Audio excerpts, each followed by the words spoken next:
Hello, I'm Karen Golden Oronte for Living Histories for the Cohasset Historical Society. Today I am with Eleanor Bleakie, and she is going to talk to us about her coming to Cohasset, actually as a newborn. You had said your parents came here in 1919. Yes. And you were born in 1920. Yes. So we had a wonderful conversation about your growing up in Cohasset. If you could tell us about that. Well, my parents came down here soon after they were married, and they rented a little house on Atlantic Avenue, which has subsequently burned down, but that was years later. And my father could come down here and take the train, which was very good service in those days, and he'd take the train to Boston to go to his work and come home every night on the train. And he would walk home from the train station, which is still visible but not used as such, and walk home to the house and be there. I think that it was unusual for people who came from out of town to live here all winter, and so they about 6 couples that they knew well that stayed all winter, because at that time Cohasset was an elegant summer resort basically with big estates, and so they lived here and moved from one smaller house to a bigger house, and then they finally bought the house they called Torbianca, which is 38 Atlantic Avenue, and that's where I grew up. They moved there when I was 7, and I had 3 young brothers, and it was a wonderful place to grow up in. Now, in your first and second grade, you went to school at a school that not very many people know about on South Main Street. It was a small school. Yes, it was a little school that was run by Mrs. Mays on her property, and I think, I have no idea how few students were there, but it was very small. And we had a driver who came to pick us up in the morning, and it was a Model A black sedan, and the crossing keeper on the Pond Street crossing, the railroad crossing, was a man named Eugene, and he dressed up properly in an overcoat and a cap, and he would drive around and pick up all these little children and take them to school. So that was where I was for the first 2 years. And then you went on to the Ripley Road School. Yes, which is now the Cohasset Library. Right. And I was there in the 3rd and 4th grade. I have scattered memories about it. Now, did a bus pick you up, or did you? No, there was no bus. You had to get to school by yourself. Yeah. On your own, and sometimes I walked, which I guess was maybe 1.5 miles or 2 miles from my home, and sometimes Mother drove us, but you had to get there yourself. And I remember we had little desks, and we had real ink in wells, and we learned penmanship, which isn't taught anymore. And I can remember one day I spilled all the ink onto my dress, and I had to go to the headmistress's office and have my mother come and pick me up. That was permanently there in your dress, I would imagine. Well, yeah. Yes. Then in 5th grade, you went on to Derby. Yes. And I took the train to get to Derby, because there again there were no buses. You were either driven by a parent or you took the train, and so I took the train in the morning, same train my father took, and then I got off in Hingham and walked up the hill to where the present Derby is, not the nice old Derby near the tracks. And that was a good walk too. And then I would take the train back. It was I think out of the Boston, it was the 5:12, and so that was the same train that my father took down. And but usually I'd walk home from that. Then for the remaining of your high school years, you went on to Milton Academy. Yes, my parents took me out of Derby at the end of the 10th grade, and I didn't want to go at all. I wanted to stay at Derby. But they said, no, you're going to Milton. And those were the days when you did what your parents told you. And so I went to Milton for 2 years, and I was very glad I did, because it prepared me very well for Smith College. And I lived with a family in Milton because it was considered much too far to drive every day from Cohasset to Milton. And so I lived with a family named Amory, actually, whose son was Cleveland Amory, who wrote The Proper Bostonians. So now then you went on to Smith. Then I went on to Smith. And what were your interests in college? That's hard to say. I was not too interested in much of anything, I think, except men, boys. No, I majored in French because I wanted to go to France for my junior year. And so my major was French. And I never had any Latin at Derby. And so they substituted German. They said that would qualify me to major in French. So I took German too. And but I didn't get to go to France because Hitler invaded France the year I was supposed to go, so we did not take off. Wise choice. Well, I graduated from Smith, and soon I was a class of 41, so that December we were attacked by Japanese at Pearl Harbor, and that totally changed my life and everybody else's. And I tried to join the Waves, which was the first class of officers at Smith, and I couldn't get in because they discovered I had a perforated eardrum. And so I said, well, that's silly. I'm not going to go to sea and get water in my ear. They said, well, too bad, that's our rule. So that was when I joined this organization called the Massachusetts Women's Defense Corps, or the Broadbeam Brownies, they called us. And I became a full lieutenant in no time at all. And we marched around, and we were designed to evacuate the city of Boston in case of a German attack.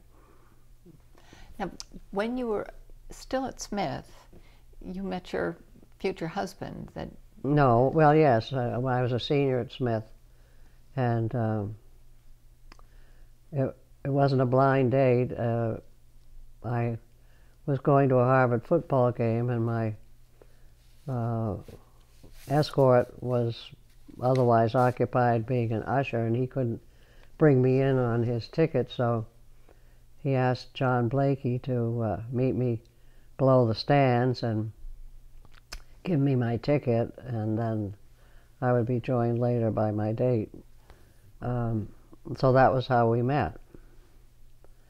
And that was 1941,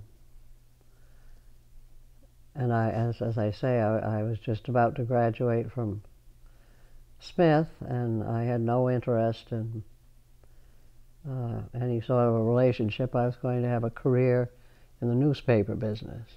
But then, as I say, the war changed all that. Now, John joined the Navy. Yes, he was entered in the this first officer training class at Cohasset Point. It was the first one they did, and he was 37 years old. He wanted to join this group. It was Navy. They were Navy Air, and they were all a lot of fairly grown-up men from all over the country, because it was a very special class. And so in 6 weeks, they became full lieutenants in the Navy, and from then on they were under orders for the Navy, and he was stationed in Chicago at first. And after quite a few years of persistent courtship, I decided that when he moved away to Chicago that I really missed him, and I didn't want him to get away. And so we got married and lived in Chicago for a year during the war, and then he was shipped out to the Pacific, to an air base out there, and I didn't see him for 2 years, and I didn't know whether he'd come back or not. My brother did not. Yes, there's actually a road in Cohasset named after your brother Howard, by the country club, by the yacht club. Yes. And he was 22 years old. He was the last Cohasset citizen to be killed at war, and it was befitting of him to be to a road near the harbor, because he was very much in love with sailing. Mm-hmm. And you talk about your remembering of being notified of Howard's submarine being missing. That must, with your mom, that must have been an event that was. Well, we hadn't heard from him for a long time, and that was not good. And so, we were dreading bad news, but we were hoping that they would survive. And he did survive 3 patrols and was on his last patrol before coming home on leave. And he was married. He'd just gotten married the fall before. And my mother and I were sitting in the garden, and as I say, we hadn't heard from him, and Mother's helper in the house came out and said, "Mrs. Gleason, there's someone at the door to see you." And it was the woman with a telegram saying that he was missing in action, and we were told that we mustn't tell anybody about this, because it would give aid and comfort to the enemy to know if they had sunk the USS Trigger. Mm-hmm. That was his submarine. So that was pretty hard. Yes, I can imagine. That would be terribly sad. But it's nice to drive by Howard Gleason Road and know, now we know the name, or mm-hmm. the face and the name behind the street, which is great. Now, when John was off in the Pacific, you were here mm-hmm. in Cohasset, and you picked up the Massachusetts, the Massachusetts Women's Defense Corps were looking for branches outside of the city, mm-hmm. and you started a branch in Cohasset. Yes, to train women for this evacuation of Boston, a repeat of the school in Boston. And so we had a headquarters in North Scituate in somebody's barn. And so I got this group together. It was a very small group, I think maybe 15 ladies of varying ages, from 20s to 70, and And I was trying one time to teach them close order drill in the town hall. And one of the older women, she just couldn't do an about face. She always wound up the wrong way. And finally she said, "I don't see why we have to do this." And I said, "It's because then you'll be able to take orders without questioning." And anyway, I ran the school, and it was rather a comical thing, but serious. Yes, you did your job there. So now John came home came back to Cohasset, and at that point, you were looking for a home to live in or Yes. to buy here. Yes.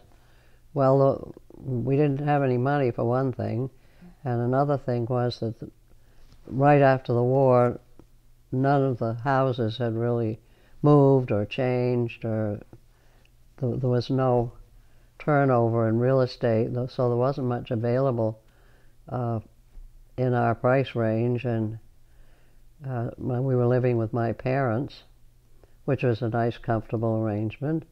But then when I got pregnant, we thought, well, we better have a place of our own. And so we started looking, and we just, by chance, heard of this property on Border Street, which at that time was called Fellsmere, and it involved a big house, which is still there, three barns, a pig pen, a silo, and a huge water tower that had a windmill on top of it. And it had 70 acres of land, much of which bordered the Gulf River and still does. And so we only had about $4,000 to invest, and so we were going to get a mortgage, and my father decided that he didn't think we should start out with a mortgage, and he got some of his older wealthy relatives to cough up, and they all got together and produced $20,000, and with that plus our nest egg, bought the property free and clear of mortgages. And can you imagine the price today? No, I couldn't. The house was not in very good shape. It had been just a summer place for a family named Fall. Charles Fall he was a gentleman farmer, only came in the summer, and he raised trotting horses. And I can remember as a child being parked by the Cohasset Hardware and seeing Charles ride up on his horse, and they had a hitching post there on the sidewalk, and he'd hitch up his horse to that, tether his horse, and go do his errands, and then ride home. And there were beautiful elm trees along in front of the hardware store and all through the town at that time. So now you were telling me when you and John bought the home, because the heating wasn't up to snuff, and you had said because of the war, items weren't readily available, or just after the war, to get everything up and running and operating. Well, it had an old, I think, wood-fired or coal-fired furnace in the cellar that was just supplementary heat, hot air, and there were a few registers here and there everywhere, but we were going to get an oil burner, and so we didn't have any heat until the end of December, and it got pretty chilly. We had an electric radiator in the bathroom, and we had one fireplace, and we had a little coal stove in the living room, and we had a kerosene heater in the kitchen that heated the hot water. and it was very primitive, but we were very happy there. It was our house, and 14 rooms and 3 bathrooms and no furniture. We moved in with a double bed, 1 end table, a lamp, and a second-hand sofa, and that was our furniture when we started out. Wow. So now if you could tell us about how you got involved with different activities in Cohasset, like the garden club was one?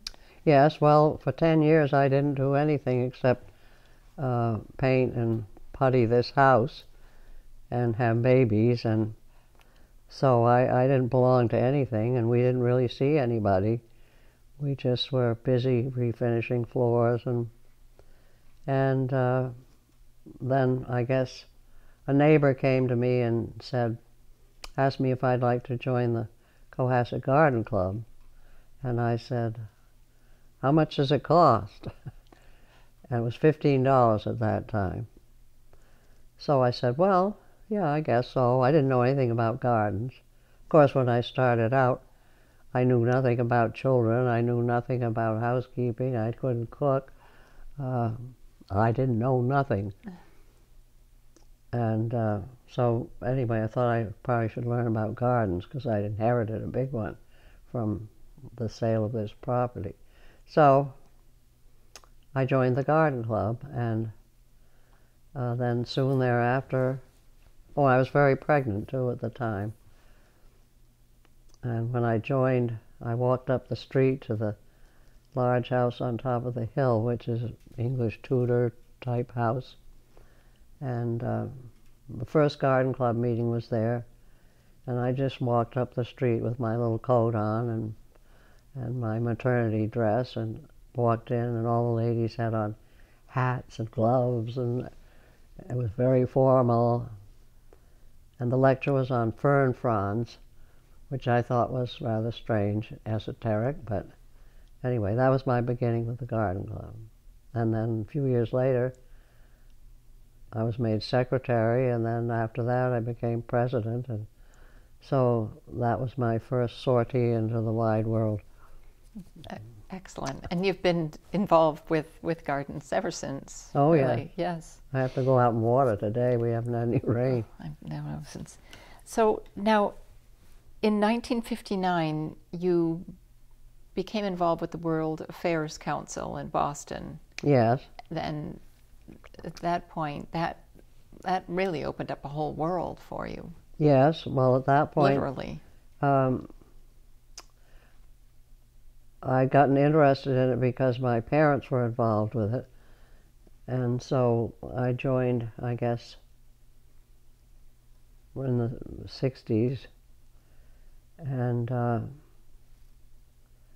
I became chairman of a program they had called Diplomats Off the Record, which brought a series of foreign ambassadors to Boston for talks.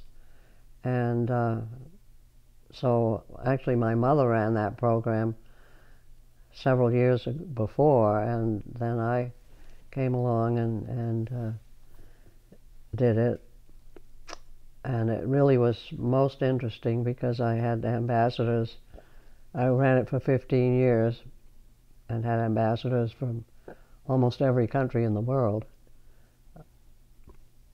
And they would all say, "Oh, you must come to my country." And so that all sort of stored in the back of my mind. And I decided that, the travel part all came about because we were going to present an award. The World Affairs Council every year presented an award to the person who had done the most to contribute to international understanding. And so we chose Anwar Sadat because of his going to Israel and trying to make peace there years ago. It hasn't worked. And so he accepted, and he was to come to Boston to receive the award and give a talk. And then he was in Washington with Carter and also with the the president of Israel, and they were at Camp David trying to firm up a peace. And so Carter wouldn't let him come to Boston. He didn't want to lose him. And so all of a sudden I thought, well, why don't we take the award to Egypt? And so we did, because I knew the ambassador from Egypt to the U.S., that was Ashraf Gorbal, and I knew the ambassador from Jordan to the U.S., and I knew the ambassador of Israel. And so I put this trip together, going to those three countries, and winding up with giving the award, the Christian award it was, to Anwar Sadat. And that was, then after that, we gave an award to Margaret Thatcher, and there again, she was to come to Boston, but she was in Washington and didn't come to Boston, so we took the award to her. And I went to a wonderful banquet at the British Embassy, and I sat with Margaret Thatcher's son at the table with her son, and of course she and Reagan were soulmates, and so they had a wonderful relationship. And at the cocktail reception before the dinner, I was walking around the room, and it was full of people that I knew, you know, from pictures and stories, very important people from all over the world, and I'd just go up and say hello, you know, because I knew them and I knew who they were. And at one point I was talking with the president, and he told me a funny story, and so everybody said, "What did he tell you? What was the story?" And I said, "I don't know. I was so excited to be talking to the president, I couldn't remember." So that was really quite fascinating that you took it upon you to really pursue all of that. Yeah, well, yeah, and then subsequently I ran. I think actually George Bush might have been in Boston to get the same award. That's why I have the picture with him there. Mm-hmm. Yes, and then I arranged subsequent trips. One was a UN-oriented trip to Geneva, another one was NATO-oriented to Brussels, and several trips to London for various events. And then for another organization, I ran a botanical tour of Australia and New Zealand. It's really remarkable. Yeah, well, I said in my college report, I said, kind of girl from a small town in North Scituate, be happy hobnobbing with heads of state. And I said, yes, she can. Well, and you proved, yes, you did. We have the photographs to prove it, no less.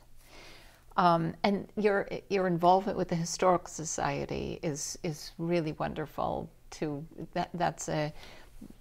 That's really a gift of love too, because of your interest in the history of Cohasset. Yes, well, I don't think you get interested in history until you're pretty mature, which I am. And I was a member of the Historical Society years ago. I think I was secretary or something. But that's when it was just in the Lothrop House and it wasn't going anywhere. But then when I heard that the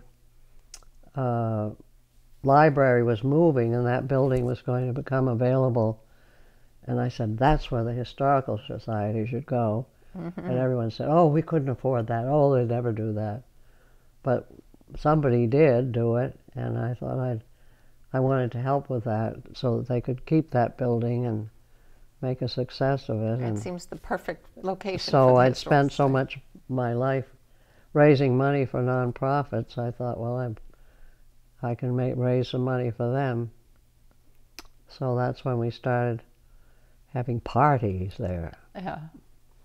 Well, it's a great building, and it's really wonderful to see what they've done. Yes, with well, Kathy O'Malley is the inspiration. She is just wonderful. I agree. I absolutely agree. Well, Eleanor, it's been a pleasure, as always, to talk with you and to listen to your stories, and for you to share your photographs with us. And I appreciate this visit to your beautiful home. It's really quite nice to have this opportunity. Thank you so very much. Well, thank you. Appreciate it. Thank you. I'm very happy to become a historical object on display. Well, because I am, and I probably remember more of Cohasset history than hardly anybody alive today. Well, so I'm and glad you have a I great could... perspective of it as well. So that's, well, thank you. That's wonderful. Thank you. It's an honor to be asked all these questions. Well, I'm glad to be here. What are you doing? Thank you. This is Karen Golden Oronte for Living Histories for the Cohasset Historical Society.